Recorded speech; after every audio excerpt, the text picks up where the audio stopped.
Nous avons déjà tous entendu parler de culture d'entreprise. Cet état d'esprit que les entreprises adoptent pour renforcer les liens entre les employés et s'assurer qu'ils soient tous alignés sur les mêmes valeurs et sur les mêmes objectifs. Cette responsabilité repose sur le self-leadership, l'auto-leadership des dirigeants qui sont capables eux-mêmes d'agir et d'adopter un état d'esprit qui inspire et encourage les autres à les suivre dans la création de cette culture d'entreprise-là.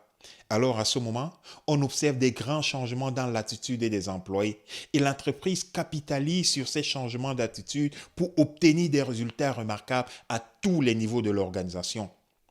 Alors, quels sont les avantages d'adopter cette approche dans le contexte familial? Pareil que pour les entreprises, la culture familiale permet de définir une identité pour votre famille, de développer des valeurs positives et inspirer les membres de la famille à devenir des leaders à leur tour. C'est pour cette raison qu'on entend souvent l'expression « Ah, cet enfant vient d'une bonne famille ». Comment est-ce qu'on sait qu'il vient d'une bonne famille? Cette perception est basée sur les valeurs de cette famille-là, sur leur culture familiale et non seulement axée sur l'aspect financier. Cette culture familiale, dans le fond, comment est-ce qu'elle fonctionne et comment la mettre en application pour tirer le meilleur profit? Si vous vous posez ces questions, c'est que vous êtes à la bonne place. Restez jusqu'à la fin pour découvrir des trucs et astuces pour créer une culture familiale efficace et durable. Bienvenue à notre capsule leadership. Pour ceux qui se joignent à nous pour la première fois, mon nom est Abel de Pac B Motivation. Dans cette section, nous répondons aux questions et abordons les sujets que vous nous laissez dans les commentaires.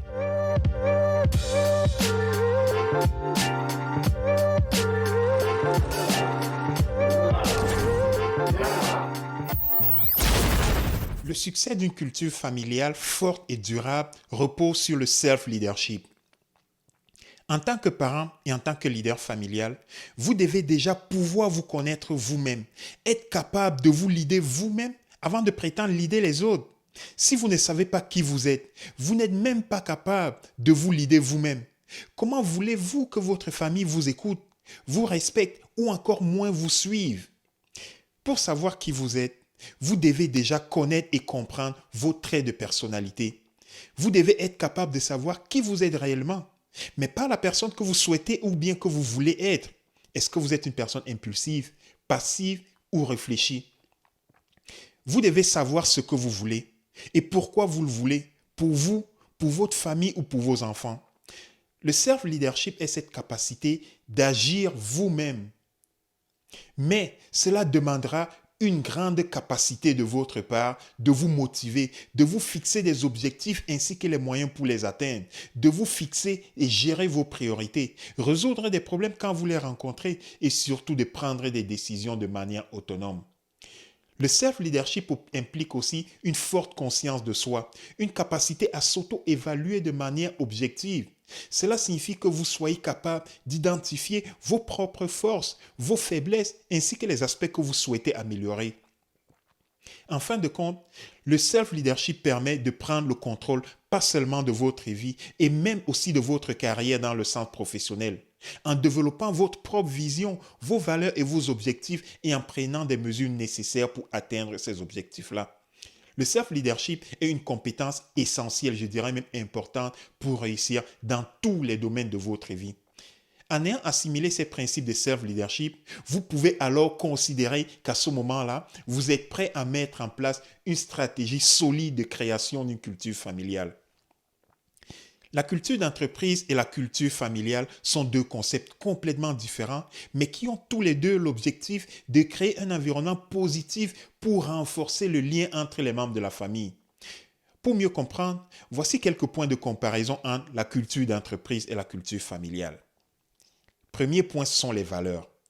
Tout comme une entreprise peut définir les valeurs pour guider le comportement de ses employés, la famille de son côté peut également définir des valeurs pour guider le comportement de tous ses membres. Ces valeurs peuvent être personnelles, religieuses ou même sociales. Elles peuvent inclure des notions telles que l'honnêteté, la responsabilité, la loyauté, la compassion et même la confiance. Le deuxième point peut être les traditions. Comme nous le voyons souvent, les organisations ont des traditions qui reflètent leur culture d'entreprise, telles que des fêtes de fin d'année, des événements de cohésion d'équipe, le team building comme on dit souvent, des rituels de passage ou de bienvenue de nouveaux employés. Ça se voit régulièrement dans les entreprises.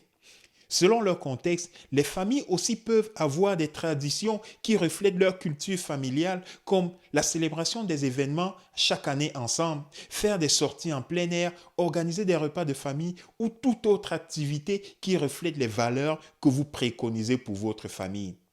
La communication.